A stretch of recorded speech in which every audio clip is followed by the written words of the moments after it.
E-notes have been overlapping each other for the past 3 to 4 years, everyone feeding off one another and taking inspiration from each other. And much in line with that is today's feature, the Hyread Gaze Pro X. Now, although this does exhibit much the same as every other manufacturer currently operating, it does offer some differences to allow it to stand out from the crowd. And we're going to get into that right now, looking at the build. Thank goodness for the fact that this looks different than other devices. It is still laid out the same way because inherently how this would work is they're trying to maximize the screen dimension while having slim bezels all around. But you see you have this big portion here, and that is because when you take notes on this, if this was the other way around or a square unit, it's actually pretty hard to hold the very tip without stressing your thumb out while still being able to write. So this adds a little bit of cushion that you can put your thumb a great deal of the way over and not actually interact with the screen touch area. So in that regard, you really have no choice. Now it is a silver on white on gray kind of combination layout when it comes to the color scheme instead of just being black on black on black, which is really nice to mix it up. The starring role and the crowning achievement of this whole thing is this frosted glass-esque plastic on the back with this aluminum camera bump. This is so beautiful. It is so fitting on this unit and it looks tremendous. I love this style on the side here. Unfortunately, if you do have this down on a hard surface, it is going to tilt because there's going to be an uneven gap when it comes to the overall way that it lays down. So unfortunately, you're just going to have to deal with that. Otherwise, you have a speaker on one side, you have a USB-C, and you have an SD card slot for expandable storage, and you have a power button at the top. And of course, as we said, that nice logo on the back of that cool frosted looking glass. Moving over to the pen, unfortunately and fortunately, this is a new pen for Hyread. This is not a new pen in the grand collective of things we've seen. This is the exact same pen that iFlyTech introduced years ago. It is just pulled from a stockpile of pens that already exist, and the tips are the exact same that you will find on anything like the Amazon pen, the Remarkable 2 pen, the Onyx pen. It's just going to be the same graphite composite tips, which are good, which are very, very good, but they're not doing anything groundbreaking here. You have a side button, which is very welcomed. You have a flat surface on one side, and you have a very accurate eraser that actually comes to a pretty concise tip, making it slightly more pinpoint and accurate than the other competing eraser technologies. All things considered, a decent pen, but one we've seen before. I really do like the operating system on the Hyread. It's very clean and almost bubbly in a way. On the bottom you have store, librar, which is library, books, note, my, and more. Super just an elephant in the room type of thing. When you deal with international manufacturers, Taiwanese companies, Japanese companies, Chinese companies, you're gonna have these little inconsistencies in language. So for example, library could have easily been spaced out a little bit more, but they didn't do that. And you will be finding things like that throughout. You're going to find unnatural things like calendar is going to be called diary or daily instead of calendar or schedule as it should be. So just take that with a grain of salt. Now you do have all of your things on the drop down here, your Wi-Fi, Bluetooth controls, your refresh, your auto rotate, etc. We'll get into the e-ink center in a second. You have different levels of glow light and warm light, so you can adjust those accordingly, and the volume control right there because there's no physical volume buttons. You have refresh settings, which honestly you're gonna kind of live and die by. We'll show you this when we get into the video playback. You have regal, default, fast, high speed, top speed. You also have display settings that you can go over here, and display gives you image 256. Disclaimer right now, ever since this came out by iReader years ago, I don't know why this is a toggle. It only makes things look better. It comes at no detriment, no additional software or hardware acceleration required, and it comes at no additional battery. Image 256, in fact, is already pre-implemented and pre-selected on a lot of devices. Why there is a toggle to turn it off makes zero sense to me. You have a contrast dial, and going back to the refresh, you can click on more. More is going to give you what to choose in terms of the speed modes for each respective thing. For example, Play Store will be high-speed refresh, but maybe I want the eink browser to only display fast refresh instead, so I can choose to do whatever I want with that, or choose top speed as an enabled on application by default, so you can make sure everything is as fast as humanly possible. On the bottom, as we said, you have store and everything. We'll show that in a second. We're going to go to more because this is where your apps are going to be. And yes, you do have Google Play. Google Play is going to give you access to millions upon millions and millions of applications. It almost doesn't even matter that there's a store because it doesn't do anything that Google Play won't do. You have Keymapper, which we want to point out. Keymapper is really interesting because it allows you to connect Bluetooth remotes and rings and button switches and all sorts of controllers, and you can choose what you want it to do. Granted, you have enough keys to accommodate. So that's something kind of new that they're adding, although it's not new in the world of technology or consumer electronics in general. But we are kind of stretching and reaching because, as we said, these devices are just kind of overlapping each other. There's not really a whole lot that these guys do to stand out. They have some light Taiwanese/Chinese math. As we said, we have the Keymapper, but everything else is either things that everyone has or Google Play, which now over 13 manufacturers implement Google Play, so it's not even special anymore in that regard. We're not going to touch on literally everything because you can see the end roll and the video cards that show up as we go. It'll be the other Hyread, which has a little bit more of an in-depth look at this. But they do have a store here which does have an adequate amount of books. Unfortunately, they are all in Chinese, so unless you read, understand, write Chinese to a lesser degree, you will not be able to really absorb much of what is going on there. You do have Hyread Library. This is really cool because you can add libraries, not just in Taiwan, however. You do have Taiwan, Hong Kong, Singapore, and even Japan and the USA. The USA will give you some things like the San Jose Public Library, etc. And if you go into it, you will log in. And then from there, if you do have a login and password with that respective library, you can go into that. You do have books, which is going to be all of your side-loaded books. And you have My. My, we'll get to note in a second. My is going to be your kind of collection of where your libraries are, all of your synchronized things, your notices, everything that just kind of navigated over there before. And then, of course, More, as we showed you, has all of the applications. If you don't like something, you can uninstall it. That is totally fine. Note-taking. I think this is a decent note-taking unit overall as I was testing it, and we will show you how and why in a second.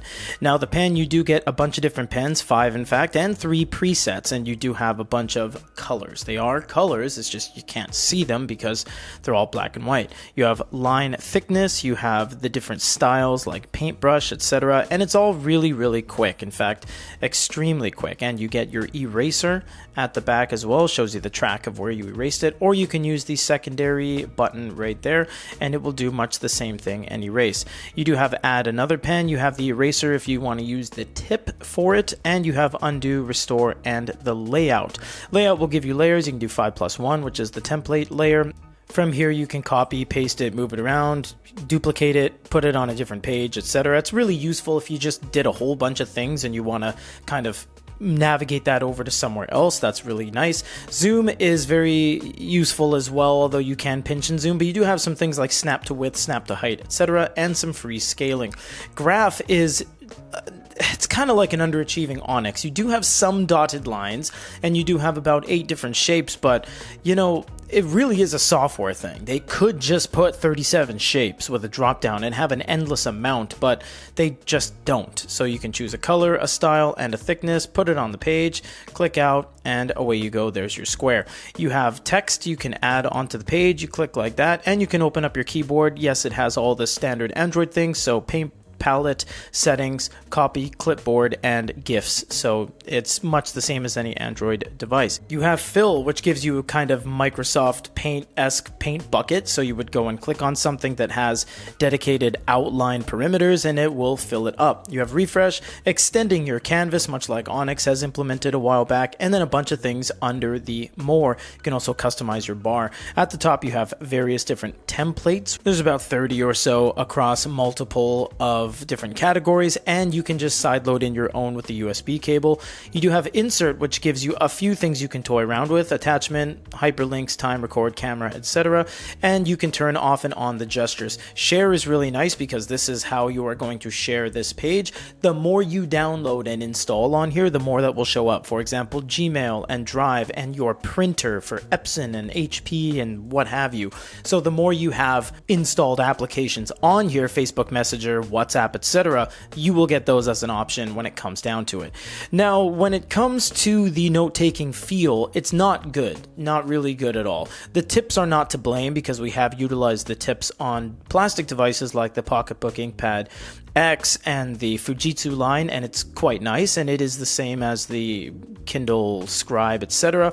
But this screen is just far too glassy. It's very, very sloppy. It's very slippery. It's smooth, and it's subjective because some people like the smooth kind of tablet-esque feel, but it's not for everyone, and it objectively does not have a lot of realism, as if you were to be drawing with a pencil and a pen and getting that nice reverb and gritty feel of it all on the paper itself. You feel the paper grabbing the pen as you stroke on it. However, this one, it's like you're drawing on your windshield.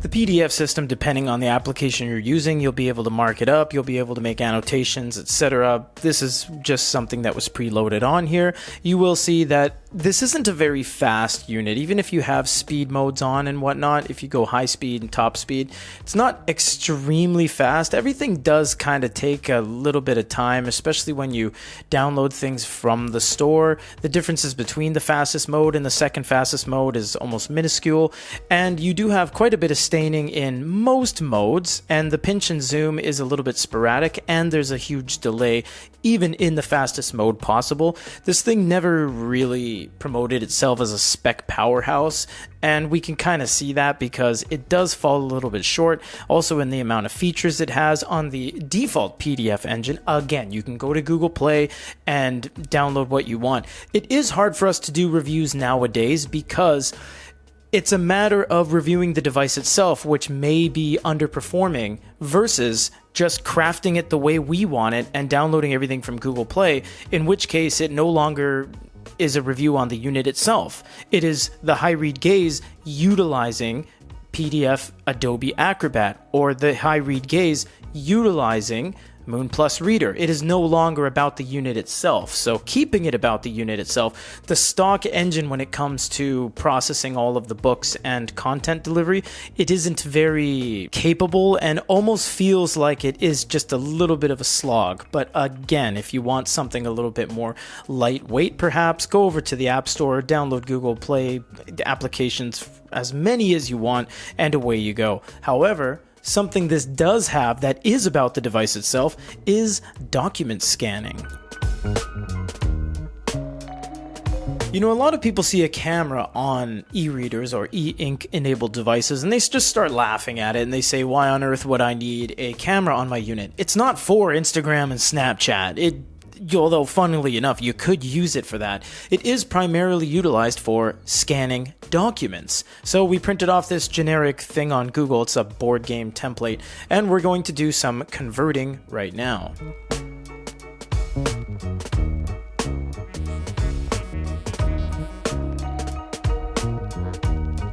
So as you can see here, let's really assess how it picked everything up. We won't go through every single thing, but we have all the points, 1, 2, 3, 4, 5, 6, 7, 8, right down to there. And we do have summary of the game right there, summary of the game system objectives, next line, dot in general terms. So it did pick up literally everything, but it's missing some bullet point things. It's missing the underscore character that is pretty standard in North American underscore keyboard shift kind of procedures, so it is missing things here and there.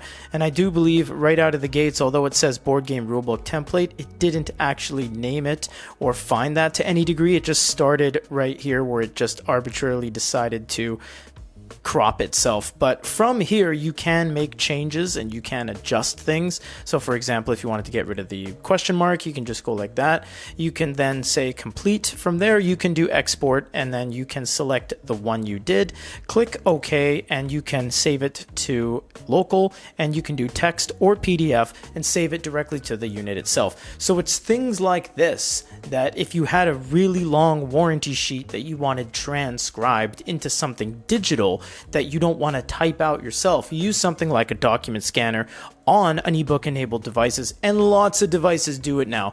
Pocketbook has cameras, Bigme has cameras, iFlyTech has cameras, Onyx has cameras, Hisense has cameras, Hyread has cameras. There's lots of, it's no longer a weird gimmicky type thing. It has been integrated into the use cases of devices such as this. A Honda with no front wheel drive.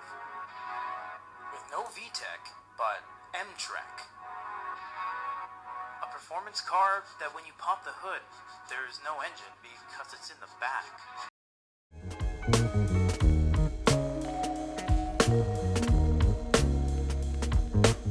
We just honestly have no idea where the e-reader industry is going. E-paper itself has been shifted strongly towards the competitiveness of refresh speeds and photorealism display technology like picture frames, etc. But in terms of these e-notes, it really is just the same thing every single time.